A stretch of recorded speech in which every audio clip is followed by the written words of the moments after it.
À 7 heures du matin, le téléphone sonne dans mon appartement. Mais 7 heures du matin, qui peut bien m'appeler? Qui peut bien appeler à 7 heures du matin? Tout d'abord, cela me paraissait très bizarre. Et ensuite, pourquoi m'appelle-t-on moi? Je n'occupe aucun poste au sein de la délégation. Je ne fais que les accompagner.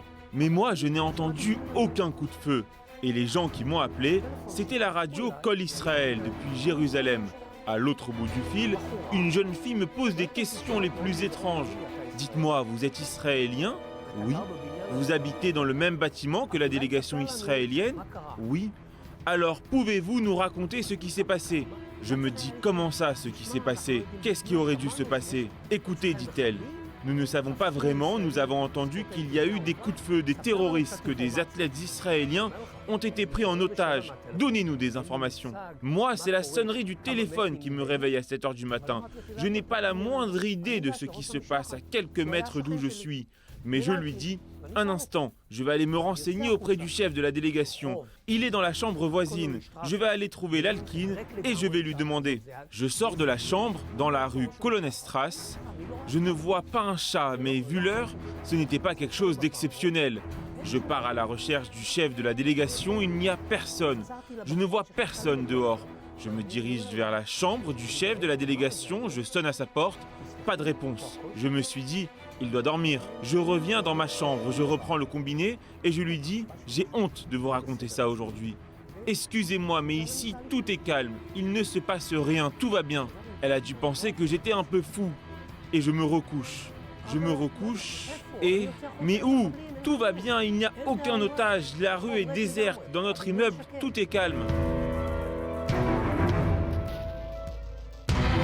Mais vous savez quoi? Comme je ne suis pas flemmard, je vais sortir à nouveau. Peut-être que cette fois-ci, je vais comprendre quelque chose. Et là, quand je sors, je vois à 5 mètres de moi un homme pas très grand, habillé tout en blanc, avec un bonnet blanc, qui parle de façon très amicale avec une policière allemande.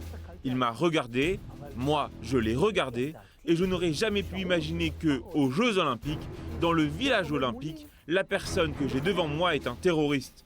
C'était le chef des terroristes, c'était Issa. Et tandis que je suis dehors en train de regarder ce qui se passe, le médecin de la délégation israélienne qui savait qu'il y avait des terroristes, qui savait qu'il y avait des otages, me regarde à travers la fenêtre et fait comme ça, toc toc toc. Il frappe à la fenêtre et me fait de grands signes et il me dit « Shlomo, que fais-tu dehors ?» Et moi, j'essaye de lui demander ce qui se passe. Non, nous ne parlions pas, nous communiquions uniquement par signes. Il était de l'autre côté de la fenêtre et moi, je lui faisais des signes avec les mains. Je lui demande « Que se passe-t-il » et il me répond « Vite, vite, vite, retourne dans ta chambre. »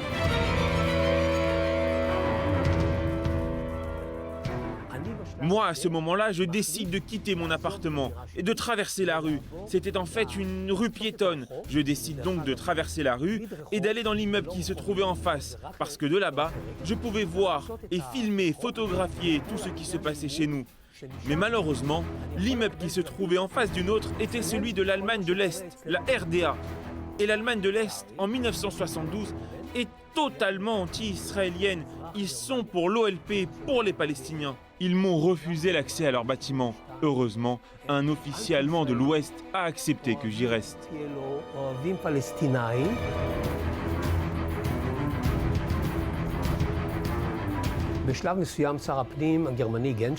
À un certain moment, le ministre allemand de l'Intérieur, Genscher, a dit à Issa, le chef des terroristes, « Il faut donner à manger aux athlètes. Ils ne peuvent pas rester sans manger toute la journée. » Il a dit « Aucun problème. » Quelques minutes plus tard, je vois arriver 2 chefs en grande tenue, avec des caisses de nourriture. En fait, il ne s'agissait pas de chefs, mais de policiers déguisés en chefs. Ils voulaient introduire ces caisses de nourriture à l'intérieur de l'immeuble pour essayer de savoir ce qui s'y passait.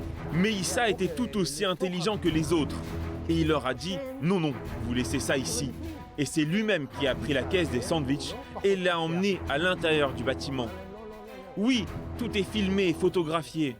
À un certain moment, il a dû prendre une décision, il n'a pas voulu la prendre seul.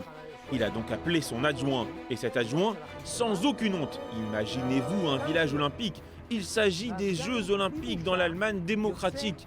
Cet adjoint sort pour aller le rejoindre, un fusil de guerre à la main.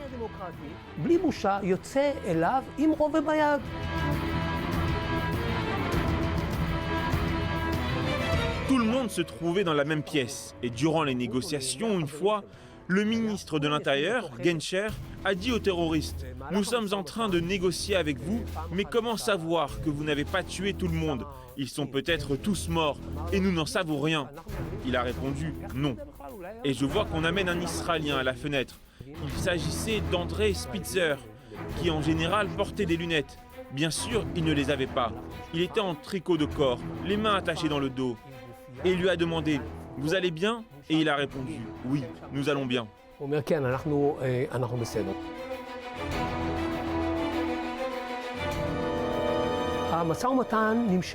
Les négociations ont duré jusqu'à 22h30. Ensuite, il a été décidé qu'on emmenait tous les terroristes et les Israéliens.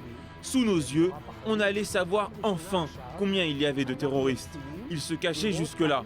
Le plan des autorités allemandes, d'emmener un autobus au parking, que l'autobus approche le plus possible des escaliers de l'immeuble où les terroristes se trouvaient avec les Israéliens et qu'ils descendent par les escaliers.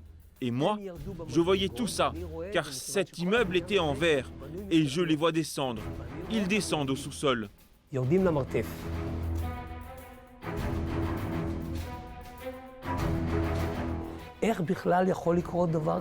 Comment une telle chose a pu se produire? Où était la sécurité allemande qui aurait dû d'entrée de jeu empêcher cela? Comment est-ce possible?